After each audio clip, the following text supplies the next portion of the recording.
Cabin mate 24 hours study hall and work space mobile app download చేసుకుని ఇప్పుడే మీ cabin book చేసుకోండి. నమస్తే, నేను విజయ్. ఆపరేషన్ సింధూర్ ముగిసింది. అయితే పాకిస్తాన్ మీద భారతదేశం పైచే సాధించింది. కానీ ఎక్కడో అందరిలో కూడా ఒక చిన్న వెలికి. పాకిస్తాన్లో ఏమో సంబరాలు చేసుకుంటున్నారు, కానీ ఇండియన్స్ రోడ్ల మీదకి వచ్చి ఎందుకు ఆ విధంగా సంబరాలు చేసుకోవట్లేదు? వీటి గురించి డిస్కస్ చేద్దాం. మనతో పాటున్నారు రిటైర్డ్ ఆర్మీ ఆఫీసర్ మేజర్, అదేవిధంగా ఏకం IAS academic director SPS Oberoi గారు. సార్ నమస్తే. నమస్తే సార్. ఆపరేషన్ సింధూర్ ఇంకా పూర్తి కాలేదు. ఎప్పుడైనా కూడా మళ్ళీ తిరిగి స్టార్ట్ అవుతుంది. ఒకవేళ పాకిస్తాన్ బుల్లెట్స్ వేస్తే తిరిగి మిసైల్స్ వేస్తామని కూడా ప్రధాని ఒకసారి మళ్ళీ కూడా ఆయన జాతిని ఉద్దేశించి మాట్లాడారు. అయితే ఇప్పుడు ఈ ఆపరేషన్ సింధూర్ వల్ల మనం ఏం సాధించాం? ఇమోషనల్లో కాకుండా డిఫెన్స్ పార్లెన్స్ ఒక కామన్ మ్యాన్కి అర్థమయ్యే విధంగా ఒక రిటైర్డ్ ఆర్మీ ఆఫీసర్గా మీరేం చెప్తారు? Simple sir. ఇంతకు ముందు మన మీద అటాక్ జరిగినప్పుడు మనం కూర్చొని మాట్లాడదాం అని మనం అప్రోచ్ ఉండేది sir. Hour approach was dialogue. ఇప్పుడు మన approach is not dialogue. Hour approach is punishing him. Hour approach is ఎవరైతే దాడి చేశాడో వాడిని చంపాలి. అందుకే మనం ఏం చేసాము, వాళ్ళ పహల్గామ్లో దాడి చేసిన టెర్రరిస్టు వాళ్ళ స్థావరాల మీద మనం అటాక్ చేసాం. 2014 ముందు ఏం జరిగేది? 2014 ముందు రండి కూర్చోండి మాట్లాడదాం. ఒకడు మీ మీద దాడి చేసినప్పుడు కూర్చోండి మాట్లాడదాం ఏంటి సార్? నాకు అర్థం కాదు. So this is how our approach of reaction has changed. So మనం ఇప్పుడు ఏం చేస్తున్నాం, నువ్వు కారణము, నీ హెడ్ క్వార్టర్ ఇక్కడ ఉంది, నీ ట్రైనింగ్ క్యాంప్ ఇక్కడ ఉంది, నేను ఎవరితో మాట్లాడను, దాన్ని టార్గెట్ చేస్తాను. ఇంటర్నేషనల్ కమ్యూనిటీ వచ్చినా సార్, ఈ న్యూక్లియర్ ప్రాబ్లం జరిగినంత వరకు ఇండియా ఒప్పుకోలేదు సార్ సీజ్ ఫైర్కి. There was lot of pressure from America, I'm sure. కానీ ఇండియా సెడ్ నో. ఇప్పుడు ఎప్పటివరకు అమెరికా మీద ఒక్కటేసారి దాడి జరిగింది సార్ 2001లో. నువ్వేమో 53 కంట్రీస్ తీసుకొని వాడి మీద దాడికి వెళ్ళిపోయావు. నేను గత 39 సంవత్సరాల నుంచి జేఎండ్కేలో టెర్రరిజం జరుగుతుంది, నేను ఏడుస్తూనే ఉన్నాను. అయినా సరే నువ్వు నా మాట వినిపించుకోలేదు. అందుకే సీజ్ ఫైర్ అమెరికా చాలా ముందు నుంచి కూడా ఇంటర్ఫియర్ చేస్తున్నా సరే ఇండియా చాలా స్పష్టంగా చెప్పేసింది, please do not interfere, I want to solve this problem permanently. అందుకే మనం ఎంత ప్రెషర్ వచ్చినా సరే మనం అసలు I'm sure sir foreign office ఆ ఫోన్ వారి తీసుకొని పక్కన పెట్టేసి ఉంటుంది. ఎందుకంటే నాకు ఇప్పుడు వద్దు, నేను దాన్ని సాధించాలి అన్న ఉద్దేశంతోనే మనం ముందు ఏం సాధించాలి? టెర్రరిజం కంప్లీట్ అవ్వాలి సార్. హౌ పిఓకేని తీసుకురావాలి, పిఓకేలో ఉన్న టెర్రరిస్ట్ క్యాంప్స్ అన్ని ధ్వంసం చేయాలి, అక్కడ ఎవరైనా మిలిటెంట్స్ ఉంటే వాళ్ళందరినీ క్లియర్ చేయాలి. ఆపరేషన్ సింధూర్ అనేది ఒక వారం, 2 వారాలు, 3 వారాలు కాదు sir. It will go for coming 10-20 years also. ఇది అప్పటితో ఆగదు sir. That is what Modi said. నేను ఫుల్ స్టాప్ పెట్టట్లేదు, నేను కామాయే పెట్టాను అని చాలా ఖచ్చితంగా, చాలా క్లియర్గా అందరికీ అర్థమయ్యేటట్టు చెప్పాడు. ఇంకొక దాడి నేను మళ్ళీ వస్తా, నువ్వు మళ్ళీ ఈసారి న్యూక్లియర్ పేలిందని చెప్పు, చూసుకుందాం, కానీ ఖచ్చితంగా ఈసారి మళ్ళీ వస్తాను. సో ఇది మాత్రం చాలా బిగ్ సక్సెస్ సార్. మనకి 2 సాధించాం సార్. ఒకటి, నేను గట్టిగా కొడతాను. రెండోది, న్యూక్లియర్ బ్లఫ్ ఆఫ్ పాకిస్తాన్ ఉంది చూసారా, అది కంప్లీట్గా ఇదైపోయింది. ఇప్పుడు ఏ పాకిస్తాన్ అదో న్యూక్లియర్ వెపన్ గురించి మాట్లాడట్లేదు కదా సార్. ఎందుకు మాట్లాడట్లేదు? వాళ్ళకి ఒక విషయం అర్థమైపోయింది, they will target my nuclear installation. అందుకే ఏమైనా చేయగలరు, భయం లేదు కదా సార్. సార్ ఎక్కడైతే ధర్మం ఉంటుందో అక్కడ ధైర్యం ఉంటుంది. నేను సీజ్ ఫైర్ కోసం ఎక్కడ పరిగెట్టలేదు. అమ్మో నన్ను కాపాడు అని నేను ఎవరి దగ్గరికి వెళ్ళలేదు. నేను నా దగ్గర ఉన్న ఆయుధాలతోటి నన్ను డిఫెండ్ చేసుకున్నాను. నేను ఎవరి దగ్గరికి వెళ్ళలేదు కదా సార్. సో నా వైపు ధర్మం ఉంది కాబట్టి నా వైపు ధైర్యం ఉంది సార్. నీ వైపు అధర్మం ఉంది కాబట్టి నీ వైపు భయం ఉంది. అందుకే కదా నువ్వు టర్కీ దగ్గరికి వెళ్తున్నావు, చైనా దగ్గరికి వెళ్తున్నావు, అజర్బైజాన్ దగ్గరికి వెళ్తున్నావు, ఇరాన్ దగ్గరికి వెళ్తున్నావు, సౌదీ అరేబియా డబ్బులు అడుగుతున్నావు, వెళ్ళి అమెరికా ఒళ్ళో కూర్చుంటున్నావు. నేను ఎవరి దగ్గరికి వెళ్ళలేదు. Did you see my minister going anywhere? No, because I don't need it. నేను self independent sir. I am a self reliant country. నాకు ఎవ్వరు అవసరం లేదు. So that is the courage of my country. Sir ఇంకెన్నాళ్ళు sir, 39 సంవత్సరాలు మనము టెర్రరిజంని చూస్తూనే వచ్చాం. అసలు సార్ వాళ్ళు మనుషులా సార్? అంటే మరి ఈ విషయంలో నేను ఇంటరప్ట్ చేస్తున్నాను sir.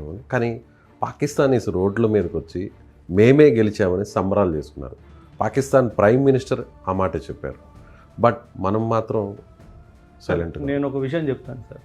Again understand the value system of my country. The moment Modi declared I am accepting the ceasefire, every common man supported Modi. This is the beauty of my country. నా నాయకుడు ఏది చెప్తే అదే నా మాట. వాళ్ళు ఏదో సార్ ఇన్ఫర్మేషన్ వార్ఫేర్ అని ఉంటుంది సార్. వీళ్ళు ఏం చేస్తారంటే ఓడిపోతున్న బ్యాటిల్ని గెలుస్తున్నామని వాళ్ళ ప్రజలకు చూపిస్తారు. ఎందుకు చూపిస్తారంటే అది అలా చూపించలేదనుకోండి పాకిస్తాన్లో సివిల్ వార్ జరిగిపోతుంది. అండ్ పొలిటికల్ లీడర్షిప్ ఈ సివిల్ వార్ కోరుకోవట్లేదు. సో అందుకే వీళ్ళు ఏం చేస్తారు, మేము ఇండియన్ ఫైటర్ జెట్స్ని పగలగొట్టాము, S-400ని ధ్వంసం చేసాము, ఇండియాలో 1,00,000 మంది చచ్చిపోయారు.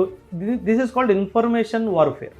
ఏ రిలేటెడ్ ఇమేజెస్ని చూపించడం సార్ వాళ్ళు ఇంక సార్ కంపారిజన్లో కూడా పాకిస్తాన్ ఎనీ డైమెన్షన్లో మిలిటరీ కానీ ఎకనామిక్ కానీ ఎక్కడా లేదు సార్. వాళ్ళ దగ్గర 15 రోజులకి సరిపడే డాలర్స్ కూడా లేవు సార్. అసలు వాడు మనతో రావడం ఏంటి సార్ నాకు అర్థం కాదు. నా దగ్గర 20 నెలలు కావాల్సిన డాలర్స్ నా దగ్గర ఉన్నాయి. ఫారెక్స్ రిజర్వ్స్ నాది $700 బిలియన్ టచ్ చేస్తుంది సార్. నువ్వు $1 బిలియన్ అడుక్కొని తెచ్చుకున్నావు. నువ్వు నాతో ఢీ కొట్టడానికి వస్తానంటావేంటి? అసలు అర్థం లేని పని సార్ అదంతా.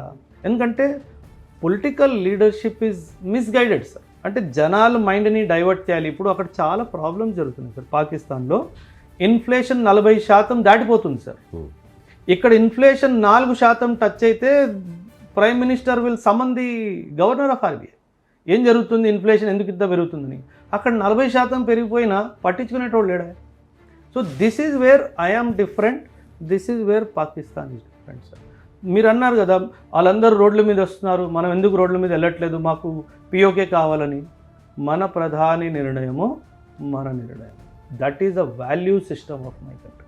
అందుకే that sir we are children of Chanakya sir. మనం చాణక్య పుట్టినోళ్ళము, మనం అలా ఆలోచిస్తాం. చాణక్య వారసులం. ఎస్, వ్యూహాత్మకంగా ఆలోచన ఉంటుంది. We are children of Chanakya. We believe in our leader. మా లీడర్ ఏం చెప్తే అదే నా మాట. మా లీడర్ మేము గెలిచాము అని చెప్తే ఎస్ మేము గెలిచాము. మా లీడర్ యుద్ధం కావాలి అంటే ఎస్ కావాలి. మా లీడర్ యుద్ధం వద్దు అంటే వద్దు. అంతే, ఒకే మాట, ఒకే దేశం, ఒకే మాట. అది ఇండియా, పాకిస్తాన్ కాదు మనం. సో వాళ్ళ వెదల్లా రోడ్ల మీద వెళ్ళిపోయి ఏది జరగకపోయినా జరిపేసాము, చంపేసాము, కొట్టేసాము, పేల్చేసామని వాళ్ళు మాట్లాడతారు సార్. Let them talk. వాళ్ళకి సంబంధించిన డ్రోన్లే కూలిపోతే వాటిని పట్టుకుని ఊరేగించారు. మన ఇండియాకి సంబంధించిన డ్రోన్స్ అనుకోండి సార్. వీళ్ళు సార్ ఒక విషయం గుర్తుపెట్టుకోండి సార్. ఒక మూర్ఖుడిని ఒరే నువ్వు మూర్ఖుడురా అని ప్రూవ్ చేయడం చాలా కష్టం సార్. సో పాకిస్తాన్ని ఒరే మీరు మూర్ఖులురా అని ప్రూవ్ చేయడము అసాధ్యం సార్. సో వాళ్ళని మూర్ఖులు మీరు అని చెప్పే మన ప్రయత్నంలో కూడా మనం కూడా మూర్ఖులను క్లారిటీ వచ్చేస్తుంది. సో అందుకే మనం ఏం చేయదలుచుకోలేదు సార్. ఎంత చక్కగా ప్రతిరోజు డిఫెన్స్ బ్రీఫ్ జరిగింది. సైనిక అధికారులు వచ్చి నిన్న ఏం జరిగింది, పాకిస్తాన్లో ఒక్క డిఫెన్స్ బ్రీఫ్ గురించి మాట్లాడండి సార్. 1 లేదు. వీడేం చేస్తున్నాడు, UN సెక్యూరిటీ కౌన్సిల్ పంపించేసి అక్కడ ఏడుస్తున్నాడు, మా మీద దాడి చేశారు, మా మీద దాడి చేశారు. మరి పిరికిపందా, నీకు అంత భయం ఉన్నప్పుడు ఎందుకు వచ్చావు నా మీదకి? ఆయన ఇంకో విషయం సార్, టెర్రరిస్టులు చనిపోతే మిలిటరీ లీడర్స్ వెళ్ళి ఓదార్పులు చేయడం ఏంటి సార్? అంటే నువ్వు ఒక మెసేజ్ సొసైటీకి చాలా స్పష్టంగా ఇచ్చేసావు. ఏంటి, నేను టెర్రరిస్ట్ కంట్రీ, నేను టెర్రరిస్టులు నా బ్రదర్స్ అండ్ సిస్టర్సు, నేను వాళ్ళనే సపోర్ట్ చేస్తా అని నువ్వు ఖచ్చితంగా చెప్పుకో. నువ్వే వదవయ్యావు కదా. He's not realising sir. ఈరోజు వరల్డ్కి 2 భయాలు సార్. మొత్తం లోకం ప్రపంచం అంతా 2 భయాలు సార్. ఒకటి టెర్రరిజము, ఒకటి న్యూక్లియర్ వెపన్. ఈ రెండిటితో పాకిస్తాన్ చెలగడుతుంది సార్. వాడికి అర్థం కావట్లేదు నా అస్తిత్వమే పోతుంది అన్న క్లారిటీ పాకిస్తాన్కి లేదు. So Pakistan is a rogue state, it is a failed state completely. అసలు మనం దాని గురించి ఆలోచించడం కూడా మనం చేస్తున్న తప్పు. వాడు ఏదో పని చేసినప్పుడల్లా వాడిని గట్టి కొట్టడం, అక్కడతో ఆపేయడం, అంతే. నెక్స్ట్, ఎందుకంటే మన టార్గెట్ ఈజ్ డెవలప్మెంట్ సార్. మనం 2047 కల్లా ఒక డెవలప్డ్ కంట్రీ అవ్వాలి అని మనకు ఒక ఆశయం ఉంది, ఒక లక్ష్యం ఉంది, ఒక దారి ఉంది, దాన్ని మనం ఫాలో అవుతున్నాం. అది వీడు జీర్ణించుకోలేకపోతున్నాం. అంటే నేను అప్పుడే పుట్టాను, నువ్వు అప్పుడే పుట్టావు, నువ్వు ఎక్కడికో వెళ్ళిపోయావు, నేను ఇంకా అడుక్కు తింటున్నాను. అది నీ ప్రాబ్లం. అయితే వాడు జీర్ణించుకోలేకపోతున్నాడు, వీడిని డిస్టర్బ్ చేయాలి. వీడిని డిస్టర్బ్ చేస్తే వీడు డైవర్షన్ డెవలప్మెంట్ నుంచి డిఫెన్స్కి వస్తుంది. అది మనకు తెలుసు. అందుకే మనం ఎక్కువ దాని వెనక వెళ్ళాల్సిన అవసరం మనకి లేదు. ఎప్పుడైనా మన బాడీలో ఒక పుండు ఏర్పడితే దాన్ని అక్కడ వరకు సర్జరీ చేసి తీసి పక్కన పడేయాలి. మరి పాకిస్తాన్ కూడా ఎప్పుడోకప్పుడు చేయాల్సిందే కదా ఇలా. అది ఆ టైం వస్తుంది సార్. ఆ టైం ఖచ్చితంగా వస్తుంది, అది మనమే చేస్తాం. అది ఖచ్చితంగా అది దేవుడు ప్రాబబ్లీ మన కోసం వదిలిన బాధ్యత అనుకోండి. ఎప్పుడైతే పాకిస్తాన్ ఈ వరల్డ్ మ్యాప్ నుంచి తొలగిపోతుందో అది జరుగుతుంది సార్. మేబీ మీరు నేను ఉన్న టైంలో జరగకపోవచ్చు, బట్ వచ్చే 100-200 సంవత్సరాల్లో ఇది జరుగుతుంది సార్. అండ్ ఖచ్చితంగా ఆ పని భారతదేశమే చేస్తుంది. ఆ బాధ్యత మనకే దేవుడు ఇచ్చాడు సార్. వాళ్ళకు గుణపాఠం నేర్పించాలని, వాళ్ళ అస్తిత్వాన్ని పూర్తిగా చెరిపేయాలి. ఈ బాధ్యత మందే, మనం నిర్వహిస్తాము. కాకపోతే ఓపికగా సహనంగా ప్రస్తుతం ఉన్నాం.